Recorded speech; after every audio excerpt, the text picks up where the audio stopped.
बहुत समय पहले की बात है। एक राजा को उपहार में किसी ने बाज के 2 बच्चे भेंट किए।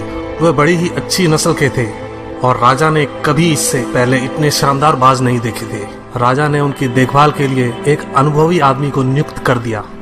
जब कुछ महीने बीत गए तो राजा ने बाजों को देखने का मन बनाया और उस जगह पहुंच गए जहां उन्हें पाला जा रहा था। राजा ने देखा कि दोनों बाज काफी बड़े हो चुके थे और अब पहले से भी शानदार लग रहे थे। राजा ने बाजों की देखभाल कर रहे आदमी से कहा, मैं इनकी उड़ान देखना चाहता हूँ, तुम इन्हें उड़ने का इशारा करो। आदमी ने ऐसा ही किया। इशारा मिलते ही दोनों बाज उड़ान भरने लगे, पर जहाँ एक बाज आसमान की ऊंचाइयों को छू रहा था, वहीं दूसरा कुछ ऊपर जाकर उसी डाल पर आकर बैठ गया जिससे वो उड़ा था। ये देख राजा को कुछ अजीब लगा। क्या बात है, जहाँ एक बाज इतनी अच्छी उड़ान भर रहा है, वहीं ये दूसरा बाज उड़ना ही नहीं चाह रहा।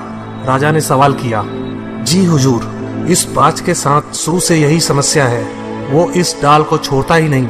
राजा को दोनों ही बाज प्रिय थे और वो दूसरे बाज को भी उसी तरह उड़ना देखना चाहते थे। अगले दिन पूरे राज्य में ऐलान कर दिया गया, जो व्यक्ति इस बाज को ऊंचा उड़ाने में कामयाब होगा उसे ढेरों इनाम दिया जाएगा। फिर क्या था, एक से एक विद्वान आए और बाज को उड़ाने का प्रयास करने लगे, पर हफ्तों बीत जाने के बाद भी बाज का वही हाल था। वो थोड़ा सा उड़ता और वापस उसी डाल पर आकर बैठ जाता। फिर एक दिन कुछ अनोखा हुआ। राजा ने देखा कि दोनों बाज आसमान में उड़ रहे हैं। उन्हें अपनी आंखों पर यकीन नहीं हुआ और उन्होंने तुरंत उस व्यक्ति का पता लगाने को कहा जिसने ये कारनामा कर दिखाया था। वह व्यक्ति एक किसान था। अगले दिन वह दरबार में हाजिर हुआ।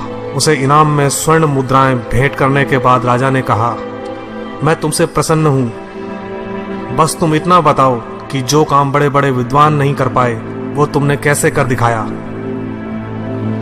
मालिक, मैं तो एक साधारण सा किसान हूँ, मैं ज्ञान की ज्यादा बातें नहीं जानता।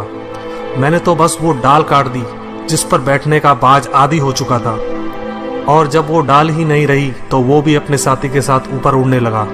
दोस्तों, हम सभी ऊंचा उड़ने के लिए ही बने हैं, लेकिन कई बार हम जो कर रहे होते हैं उसके इतने आदी हो जाते हैं कि अपनी उड़ान भरने की, कुछ बड़ा करने की काबिलियत को भूल जाते हैं। यदि आप भी सालों से किसी ऐसे काम में लगे हैं जो आपके सही पोटेंशियल के मुताबिक नहीं है, तो एक बार जरूर सोचिए कि कहीं आपको भी उस डाल को काटने की जरूरत तो नहीं जिस पर आप बैठे हैं।